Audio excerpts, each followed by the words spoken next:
ناظرین آداب، میں ہوں خالد شہباز، آپ دیکھ رہے ہیں گواہ نیوز۔ اعلیٰ حضرت امام احمد رضا خان رحمۃ اللہ علیہ کے پوتے اور اتحاد ملت کے سربراہ مولانا توقیر رضا خان نے مسلمانوں کو قتل عام کی دھمکی دینے والے بزدلوں کو مشورہ دیا کہ اگر ان میں ہمت ہے تو پاکستان کے سرحد پر جا کر دشمنوں سے لڑیں۔ انہوں نے کہا کہ ہمیں قتل کرنے کے لیے حکومت دہشت گرد بھیجے۔ ہر جمعہ 20,000 مسلمان نوجوان اپنے وطن کے لیے سر کٹانے کے لیے تیار ہیں۔ اس کا مت رام جی نے کیا تو کیا رام بھکتوں کی آج یہ ذمہ داری نہیں ہے کہ آج جو مہیلاؤں کو اپمان کرتے ہیں، جو بری ایپ بناتے ہیں، مسلمان کی بہو بیٹیوں کی بے عزتی کرتے ہیں، فور سیل لکھتے ہیں، کیا یہ راوڑ کے بھکت نہیں ہے؟ ہندو سماج سے میرے یہ سوال ہے کہ کون سا وہ دور ہے، کون سا وہ دھرم کی ہماری پستک پڑھائی گئی ہے جس سے تمہیں یہ سکھایا گیا ہے کہ ہندو اور مسلمانوں کو لڑنا چاہیے؟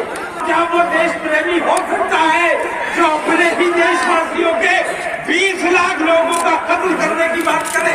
ہم دعوت دیتے ہیں جو ہماری جان لینا چاہتے ہیں، ہم دعوت دیتے ہیں ان بے ایمانوں کو، ان تمام لوگوں کو جو ہم سے نفرت کرتے ہیں۔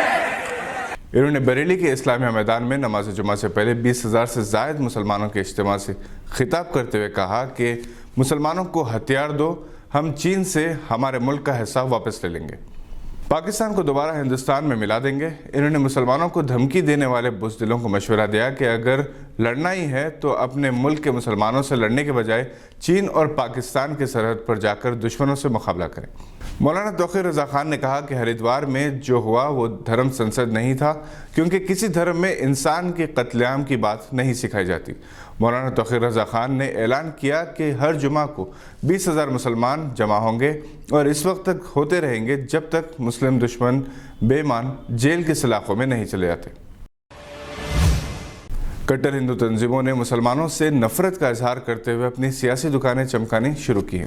ہریدوار کے ڈرامہ سنسد میں مسلمانوں کے قتل عام کی بات اور پھر چند ادارے اور گمراہ افراد کی جانب سے ایک ایپ کے ذریعے مسلم خواتین کی نیلامی کی شرمگیزی کے واقعے کے بعد اب چھتیس گڑھ کے گرام کندکلا میں ہزاروں ہندو انتہا پسندوں نے یہ حلف لیا کہ وہ ان کے علاقے میں کسی غیر ہندو بیوپاریوں سے اور پھیری والوں سے کسی قسم کی خریدی نہیں کریں گے۔ ان کا اشارہ مسلمانوں کے کاروبار کا بائیکاٹ کرنا تھا۔ نہ ہی انہیں مکانات فروخت کریں گے اور نہ ہی کرائے پر دیا جائے گا۔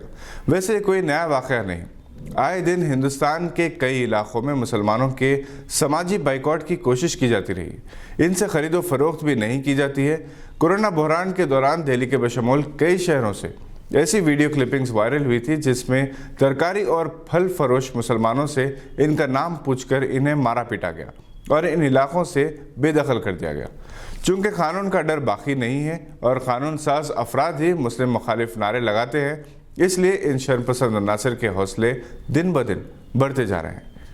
میڈیا آگ پر تیل ڈالنے کا کام کر رہا ہے۔ مسلم خواتین کی نیلامی کا ایپ بنانے والے نیرج بشنوئی کے باپ نے یہ انکشاف کیا کہ ان کا بیٹا تو بے قصور ہے اور وہ ایک مخصوص ٹی وی چینل دیکھتا تھا اور اسی سے اس کا ذہن خراب ہوا ہے۔ آئے دن نیشنل ٹی وی چینلز جس طرح سے مسلمانوں کے خلاف زہریلا پروپیگنڈا کر رہے ہیں، اس کی وجہ سے ملک کے حالات خراب ہوئے ہیں۔ عرب ممالک نے اس کا نوٹس لیا ہے اور زی نیوز کے ایک سزا یافتہ اینکر کو دبئی میں ہونے والے پروگرام میں شرکت سے روک دیا گیا تھا۔ اس کے علاوہ سوشل میڈیا پر زہریلا پروپیگنڈا کرنے والے کئی افراد کو کان پکڑ کر نوکری سے نکالا جا چکا ہے۔ بعض سیاسی مفادات کے لیے مسلمانوں کے خلاف زہر اگلنے والے ان کا بائیکاٹ کرنے والوں کو اس بات کا اندازہ نہیں ہے کہ قومی سطح پر اس کا نقصان ہوگا، کیونکہ اس ہندوتوا پالیسی کی وجہ سے نہ صرف عرب ممالک بلکہ مغربی دنیا بھی بھارت کے خلاف کارروائی کر سکتی ہے۔ بھارت کے مسلم ممالک سے اچھے روابط ہیں، مگر یہ متاثر ہوتے ہیں تو اس کے ذمہ دار یہ نفرت کے سوداگر ہوں گے جنہیں ارباب اقتدار کی سرپرستی حاصل ہے۔